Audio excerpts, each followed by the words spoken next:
Olá, amigos! Seja bem-vindo ao primeiro estudo do DVD A Reforma Protestante. Em nossos primeiros encontros, nós iremos buscar entender como o cristianismo primitivo, após haver recebido os ensinos do próprio Cristo e dos apóstolos, abandona a verdade de Deus, dando lugar à tradição e ao erro, tornando assim necessária uma reforma na igreja. Nós também iremos aprender que uma das armas que Satanás usou contra os cristãos foi a perseguição. Esse período, chamado por Jesse Lehman de a Era Sombria, foi em razão das fortes perseguições enfrentadas pela Igreja de Cristo. Segundo o escritor John Foxe, em sua obra O Livro dos Mártires, ocorreram 10 grandes perseguições aos seguidores de Cristo nos primeiros 3 séculos da era cristã. Desde Nero, que acusou os cristãos pelo incêndio em Roma no ano 64, até Constantino, que no ano 313 assinou o Edito de Tolerância de Milão, proporcionando assim relativa paz aos cristãos.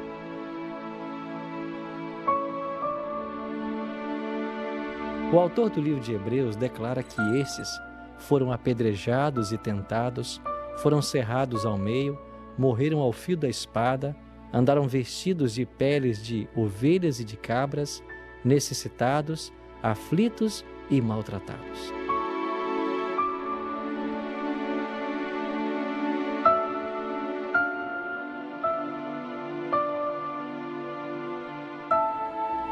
Desde o início da história cristã, o ser cristão não é coisa simples. O próprio fundador do cristianismo, Jesus, morreu pregado em uma cruz como malfeitor.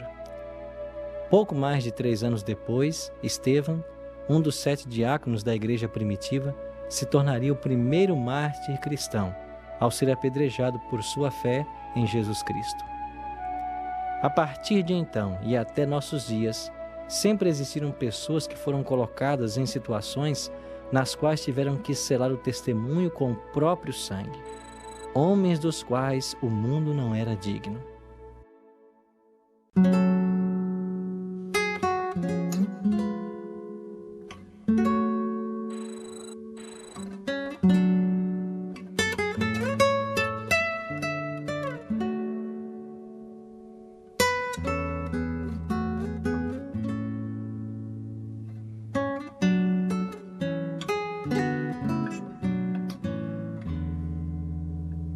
Estamos aqui no alto do Palatino, uma das 7 colinas de Roma.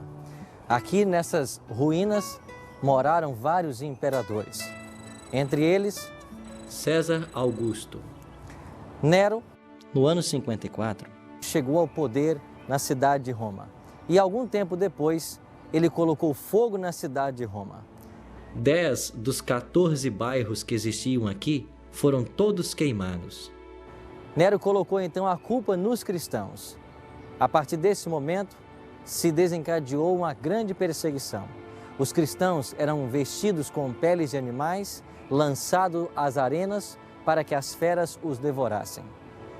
Segundo a tradição, enquanto Roma pegava fogo, Nero, aqui da Torre de Macena, assistia tudo tocando lira e recitando poemas sobre a cidade de Troia. Esse homem era um homem insano, filho também de uma mulher insana e tremendamente perversa. Nessa primeira perseguição desencadeada por Nero, pereceram Paulo e Pedro, 2 dos apóstolos de Jesus Cristo.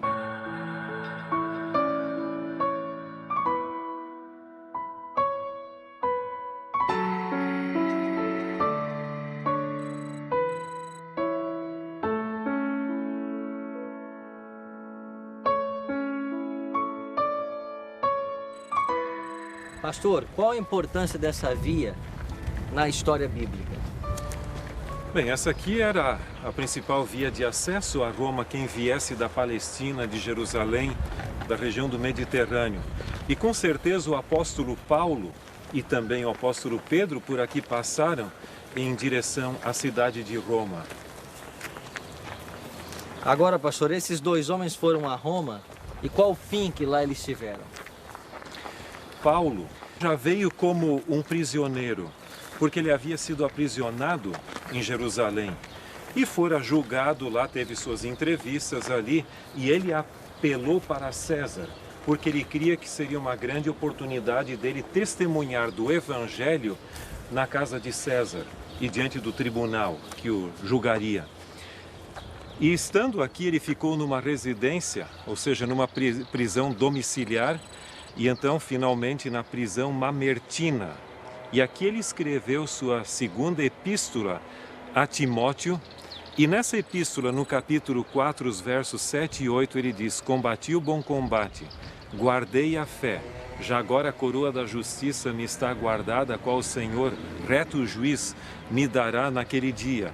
E ele continua falando, dando seu testemunho de fé, de que finalmente o seu momento estava chegando.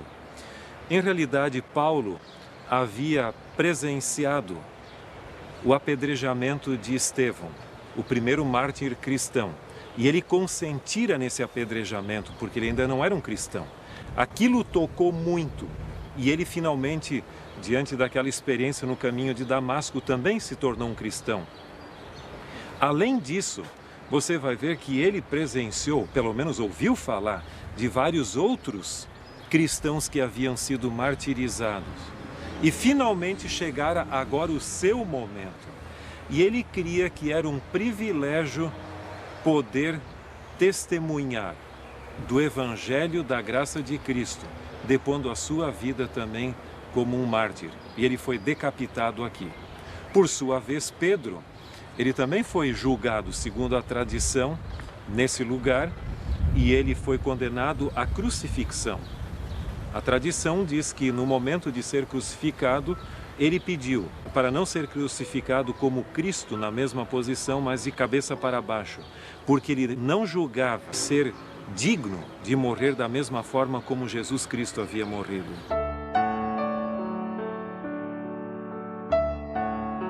Foi um período de grande sofrimento para o povo de Deus. Segundo o historiador Tácito, os cristãos eram vestidos de peles de animais para que os cães os matassem a dentadas. Outros foram crucificados e ainda outros, ao cair da noite, eram amarrados em postes e ateavam-lhes fogo para iluminarem os jardins de Roma. A loucura de Nero só não foi mais longe porque no ano 68, boa parte do império se rebelou contra ele e o Senado o depôs. Desesperado, sem ter para onde ir, suicidou-se. Outro duro golpe contra os cristãos ocorreu no ano 70, com a destruição de Jerusalém. Tito, filho de Vespasiano, tomou Jerusalém e a destruiu com crueldade indescritível.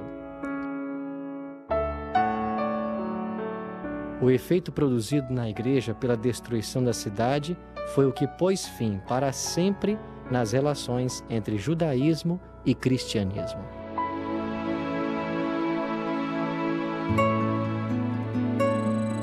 Em um concurso popular internacional promovido pela New Open World Foundation, com o lançamento da campanha As Novas 7 Maravilhas do Mundo Moderno, que contou com mais de 100 milhões de votos, através de telefones e pela internet, enviados de todas as partes do mundo e anunciadas em 7/7/2007, numa cerimônia em Lisboa, Portugal, foram escolhidas as novas 7 maravilhas do mundo moderno. Entre elas estão a estátua do Cristo Redentor no Rio de Janeiro e o Coliseu Romano.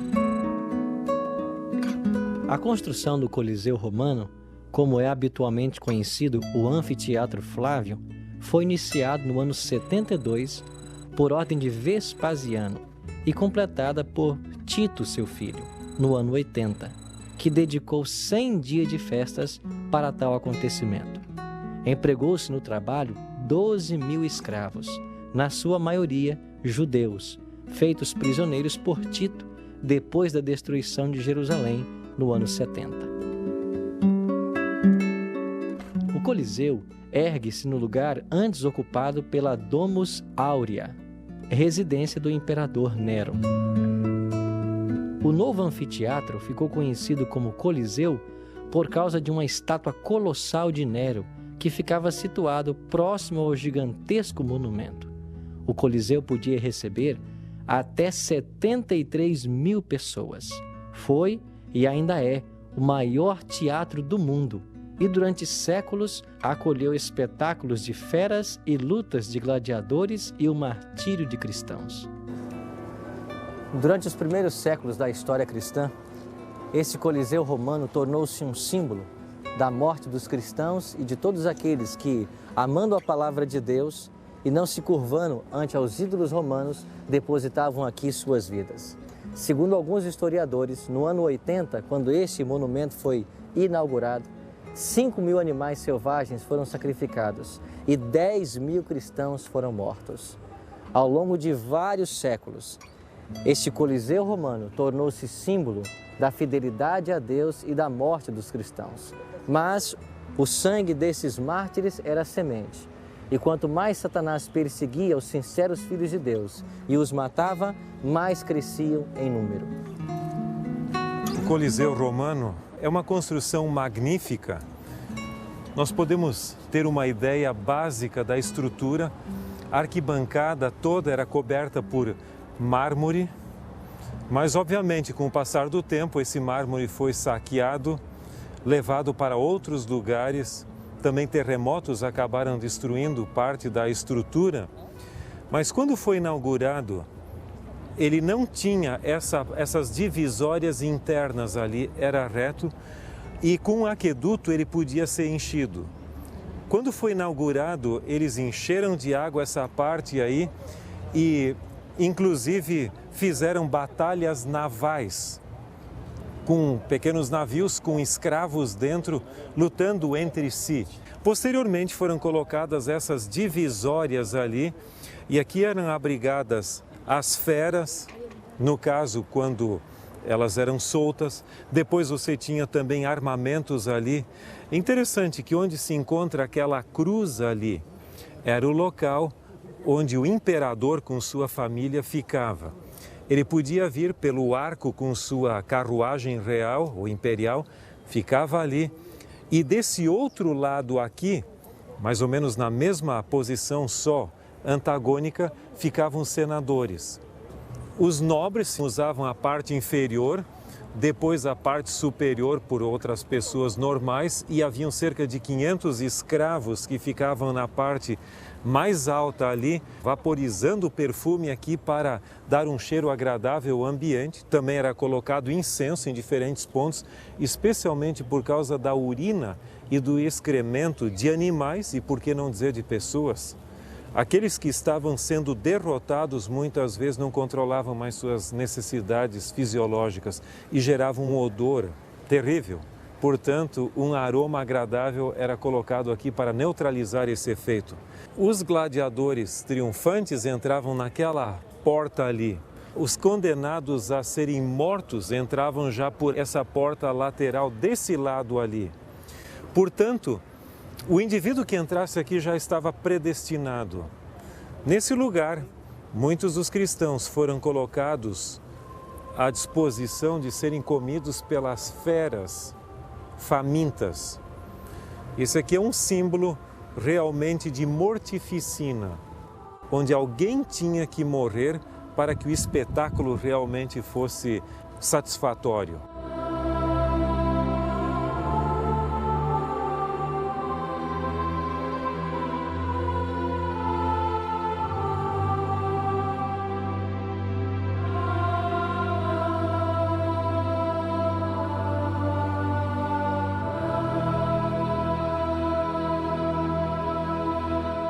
O Coliseu romano foi salvo da destruição por causa de sua consagração aos mártires cristãos.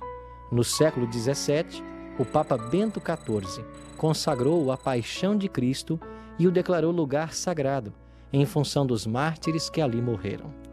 Na sexta-feira, dia 18 de abril de 2003, o Papa João Paulo II declarou: "Este Coliseu é um símbolo, sobretudo, fala-nos dos tempos passados, daquele grande império romano que se desmoronou. Fala-nos daqueles mártires cristãos que deram seu testemunho com sua vida e sua morte. É difícil encontrar outro lugar onde o mistério da cruz fale mais eloquentemente do que aqui, diante deste Coliseu. A segunda perseguição contra os cristãos foi desencadeada pelo imperador Domiciano, irmão de Tito. Nessa perseguição, o apóstolo João foi exilado na ilha de Patmos. Nesta isolada ilha, João escreve o livro do Apocalipse. Depois da morte de Domiciano, João foi posto em liberdade e, em torno do ano 97, volta para Éfeso, de onde escreve seu evangelho. João morre com aproximadamente 100 anos de idade. Na terceira perseguição listada por John Foxe em seu livro, pereceu Inácio, bispo de Antioquia. Ele, que fora discípulo do apóstolo João, foi lançado às feras aqui no Coliseu Romano no ano 107. Seu crime? Carregar a Jesus Cristo em seu coração. Sua fé e dependência de Cristo o fortaleceram para a hora da provação. Ele disse: que sobrevenham a fogueira e a cruz, que venham as feras selvagens, que venham a quebra dos ossos e a dilaceração dos membros, que venha a trituração do corpo inteiro, que assim seja. Quero apenas conquistar Jesus Cristo. Quando ouviu sua sentença, caiu de joelhos, ergueu seus olhos aos céus e bradou: ó Senhor, agradeço-te por haver me honrado com o mais precioso sinal da tua caridade e permitido que eu seja acorrentado por teu amor, como foi o apóstolo Paulo. Quando foi condenado a ser lançado às feras, disse: eu sou trigo de Cristo, serei triturado pelos dentes de animais selvagens, para poder ser considerado pão puro.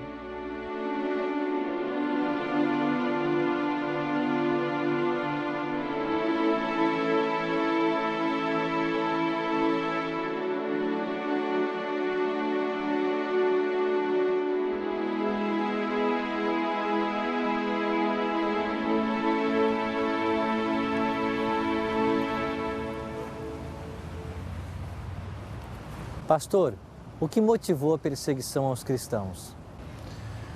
No primeiro século da era cristã, a Judéia e as regiões próximas ali estavam sob o jugo romano. Portanto, os judeus tinham que pagar tributos a Roma. Isso fazia com que eles, por vezes, se revoltassem buscando uma certa liberdade que não tinham. Quando o cristianismo surgiu, ele era tido meramente como uma seita do judaísmo. Consequentemente, o tratamento que Roma dava aos cristãos era praticamente o mesmo do que os judeus. Com a queda de Jerusalém, no ano 70, gradativamente os cristãos começaram a se distanciar dos judeus. Mas seja como for, nos primeiros séculos da era cristã, o sábado era observado ainda e uma série de outras práticas judaico-cristãos. E, obviamente, Roma tinha uma religião completamente diferente e gostaria que todos os seus súditos seguissem a religião romana. Porém, os cristãos não viam a religião romana como sendo adequada para eles mesmos, de acordo com sua compreensão da palavra de Deus. Uma das características básicas da religião romana era o culto ao imperador. Além disso, o domingo era observado em vez do sábado bíblico. E a observância do domingo foi absorvida por Roma basicamente por duas vertentes. A primeira delas foi, obviamente, os filósofos romanos que foram para Alexandria, no Egito. A outra fonte foram os soldados romanos que foram pelejar na Pérsia. E a Pérsia tinha um culto chamado mitraísmo, ou seja, o culto ao sol. De acordo com o historiador inglês Toynbee, ele diz que os romanos tinham uma prática interessante. Antes de decretar a guerra contra uma nação, eles costumavam incorporar a divindade daquela nação no seu panteão, com um lugar honorífico nesse panteão. E foi o que aconteceu quando eles foram pelejar contra a Pérsia. Eles colocaram o deus Mitra, o deus Sol, no seu panteão e depois começaram a guerra. Portanto, Constâncio, Constantino e alguns imperadores romanos, eles eram devotos adoradores do deus Mitra, o deus Sol. Havia, portanto, um contraste marcante entre a religião romana, com o seu culto ao imperador, bem como ao culto ao Sol, e a religião bíblica dos cristãos, que aceitavam um único Deus verdadeiro, Deus o Pai, Jesus Cristo, mediador entre Deus e os homens, o Espírito Santo e a observância do sábado bíblico. E Roma não aceitava a negação do culto ao imperador. Era tido praticamente como uma conspiração ao poder imperial. Agora, pastor, o que fazia com que esses cristãos estivessem dispostos mesmo a morrer antes de renunciar à sua fé? Eles tinham uma convicção muito grande. Eles criam que na palavra de Deus eles encontravam sua única norma de fé e prática. Ou seja, o ensino apostólico era o verdadeiro e genuíno cristianismo. Consequentemente, eles não podiam abdicar disso porque seria apostasia, como Paulo algumas vezes falou em Atos capítulo 20, também escrevendo aos Tessalonicenses que haveria de vir um outro poder. Eles queriam ser leais a Cristo e aos seus ensinos e os ensinos apostólicos, mesmo que tivessem que pagar com o seu próprio sangue essa convicção e essa lealdade. Que lições podemos aprender hoje do exemplo de todos esses mártires que morreram por amor à verdade? O Coliseu romano que está atrás de nós testemunhou muitos mártires da fé. E eu creio que esta fé, esta coragem, essa lealdade a Cristo e sua palavra foi o que motivou esses primeiros cristãos e que deveria nos motivar também hoje. A dificuldade é que hoje nós nos distanciamos cada vez mais da lealdade a Deus e sua palavra e nos aproximamos cada vez mais da cultura na qual existimos. Em outras palavras, muitas coisas que no passado eram tidas como pecado, hoje não são mais, por serem culturalmente aceitas. É óbvio que devemos viver num mundo real e como membros dessa comunidade na qual existimos. Mas quando há uma diferença entre a lealdade à palavra de Deus e a minha cultura, nossa posição deveria ser como de Pedro e dos demais apóstolos. Antes importa obedecer a Deus do que aos homens. Alguém disse que se no passado foi difícil para os mártires morrer pelo Evangelho, hoje difícil é viver por ele. Muitas vezes moramos em locais onde existe grande liberdade religiosa, temos facilidade de estar numa igreja, adorando junto com outros irmãos, mas temos uma religião superficial, que pouco se importa com, de fato, os princípios apresentados pela Palavra de Deus. Que possamos hoje tomar uma decisão de sermos fiéis aos princípios ensinados na Palavra de Deus e que o exemplo deixado a nós por todos os mártires da história possa nos motivar a levar aqui uma vida santa e aguardarmos um dia a recompensa eterna que haveremos de receber das mãos do próprio Jesus Cristo.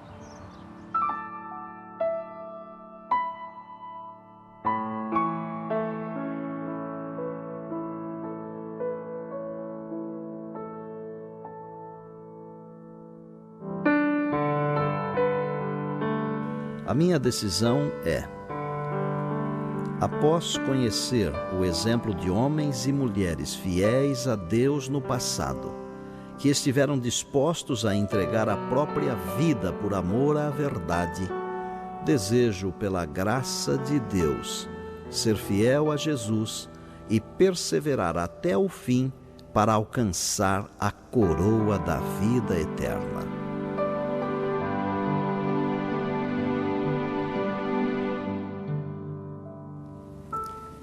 Se você deseja tomar essa decisão, ore comigo agora. Bondoso Deus e Pai, Obrigado pelo exemplo de homens extraordinários como vimos no estudo de hoje.